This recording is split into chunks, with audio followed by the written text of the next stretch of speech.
Well, of course, is the topic still dividing households, pubs, workplaces and dinner parties, if you mix in those kind of circles. So we brought together Leavers and Remainers for a Brexit brunch to find out if they could do what many politicians seemingly can't, and that's come together in the spirit of compromise. You could call it Come Wine With Me. Kevin Larkin referees.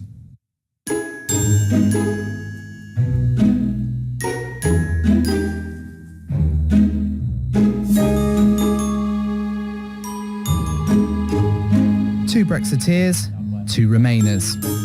Our first Remainer is Frederika, who's an EU citizen from Doncaster. I'm Italian and German. I'm now also British since last week, so I didn't get a vote in the referendum.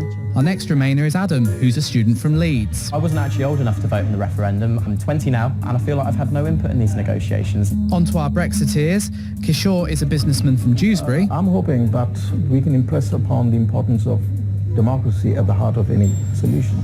And our second Brexiteer is Megan, who's also a student from Leeds. Maybe we can knock some heads together and come up with a solution to the political crisis which is going on at Westminster. So, is the idea of a compromise on Brexit a starter that they can digest? We're hoping that a good meal and breaking bread between Brexiteers and Remainers can bring people back together.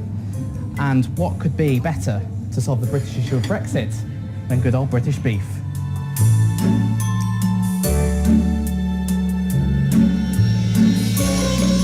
People did vote to leave. The question was very clear.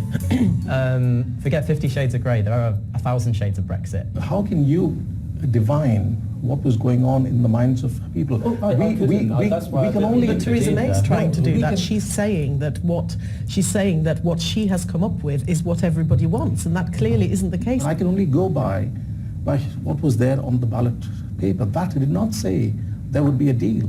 Certainly, I think all of us around this table could definitely agree we still want to continue taking part in, and we also want to continue having as close as possible a trading relationship and other kinds of relationships with the remaining EU countries, well, for us Brexiters still taking back our sovereignty.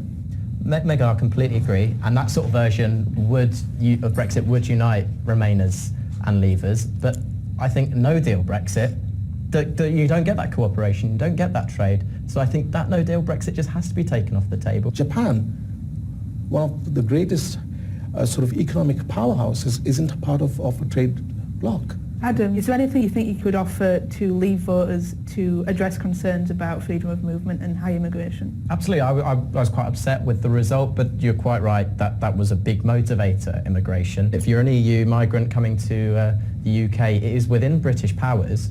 After 3 months, if you don't have the funds to support yourself, medical insurance or a job, we could kick people out. Even though it's not a policy I would agree with, I think that would be something we could do. The fundamentals of that is this notion that actually immigration is intrinsically bad. I am an immigrant. I'm Italian and German. I've lived in the UK my entire adult life. I'm now British since last week. But this notion that we come over here and we take is just simply not true. If I can jump in, I just want to end by saying an opinion poll this week came out and it said 68% of Brexiteers and 68% of Remainers all had Brexit fatigue. Is that something we can end on a note of agreement on? I think almost everyone has that at this point. What I would say, perhaps the most depressing thing for me, if this deal is passed about Brexit, is that this is just the start. Yeah. There's another 2 years to come of at least of negotiation. I think we've all got Brexit fatigue. I just want to say thank you all for coming, and I feel like somewhere in the middle of all that discussion there were a few nuggets of compromise, so maybe we've taught the MPs something about the spirit of compromise, and who knows, maybe we can eventually come back together and move forward. Let's see.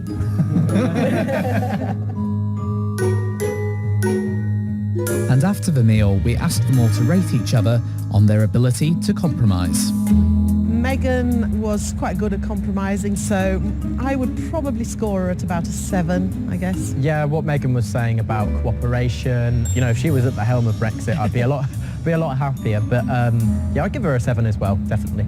So that's a total of 14 for Megan. I would give Frederika a 4 out of 10 because I think she refused to sort of discuss around the crucial issues of sovereignty I think maybe she could stand to see things from the perspective of Brexiters a bit more. I think I'd give her 6 out of 10. Frederika gets a score of 10. As polite as Kishore was and how nice he was, unfortunately he was very bad at compromise, and I have to give him a 4.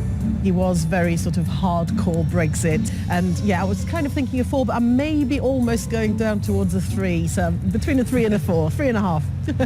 Kishore goes to the bottom of the pile with 7.5. I think Adam was a bit better at compromising. He did agree with the points I was raising in terms of collaborating with the EU. So I think I'd give him a bit of a higher score, 7 out of 10. I guess the same here. I would give him an 8. So it's Adam who pips Meghan to the post with a total score of 15. But as for the politicians, we'll find out what compromise scores they get next week.